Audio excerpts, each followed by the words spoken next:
السلام عليكم ورحمة الله تعالى وبركاته. اليوم إن شاء الله غنشارك معكم مخللات.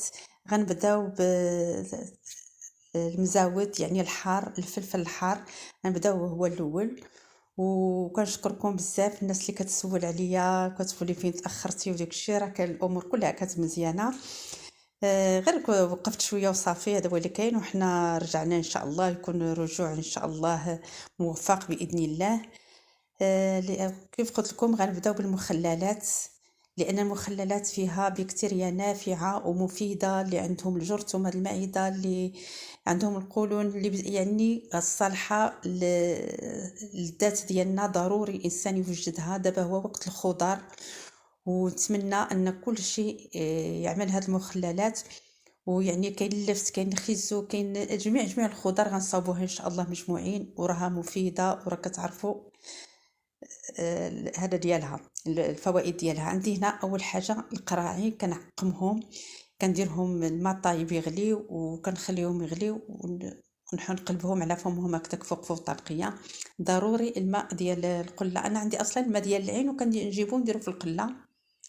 عندي الملحه الحيه، هي هذه الملحه الحيه. عندي الماء كيف قلت لكم سميتو، يكون ديال اللي ما عندوش الماء ديال العين يدير الماء د الروبيني، ويديروه اما يغليه ويديروه في القله يتصفى. عندي الحامض، عندي عود القرفه. هنا كندير المزيودات ديالي في القرعي ديال الزاج اللي معقمين. كندير معلقه كبيره د الملحه الحيه في كل وحده. هذا هو لان المعالق راه يختلفوا، يعني ساهلين وما كيطلبوش لا يعني لا تعب لا والو. غندير عليهم الملحه كلهم، وغندير الماء ديال العين ولا الماء ديال البير ولا الماء ديال يكون مغلي ويدار في قله.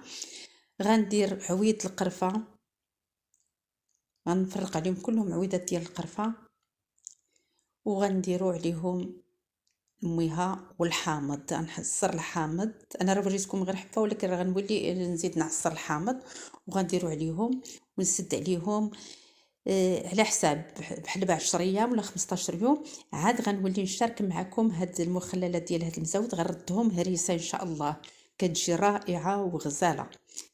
شاركت معكم هاد الوصفات، نتمنى تجربوهم وكلهم يعني مفيدين.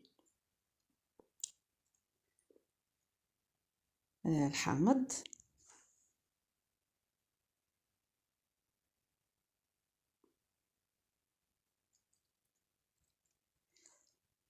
بعد ما درت الحامض، ديك الحامض اللي عصرت كنولي نديرو على الفم ديال القراع هكذا من الفوق على ديك المزيودات،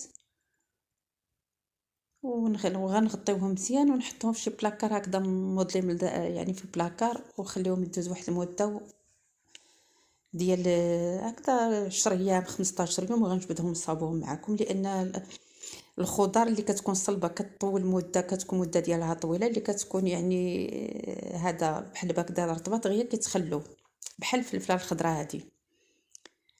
هما هادو، وغنخبعوهم كيف قلت لكم، وعاد غنولي ندير بهم الهريسه دابا نشاركها معكم ان شاء الله. وغندوزو دابا الوصفه الثانيه باذن الله. انا نحاول نبقى ندير فيديوهات قصار، ونشترك 2 ولا 3 ولا 4 على حساب. عندي هنايا الليمون البلدي، هذا هو الليمون البلدي، هو اللي كتكون عنده هاد الصريره هكذا. هانتوما شوفوا ريحته كتكون غزاله، ومذاقو غزال. هذا الحامض ولا ليمون البلدي. كما العاده الملحه الحيه، انا ما كنستعملو لا ما لا والو، قراعي معقمين اللي كنديروهم في الماء يغلى واحد 10 دقائق، ونقلبوهم على فمهم يقطروا بلا ما يتمسحوا لا والو. كنحلوها على 4، نديرو فيها معلقه صغيره د الحامض.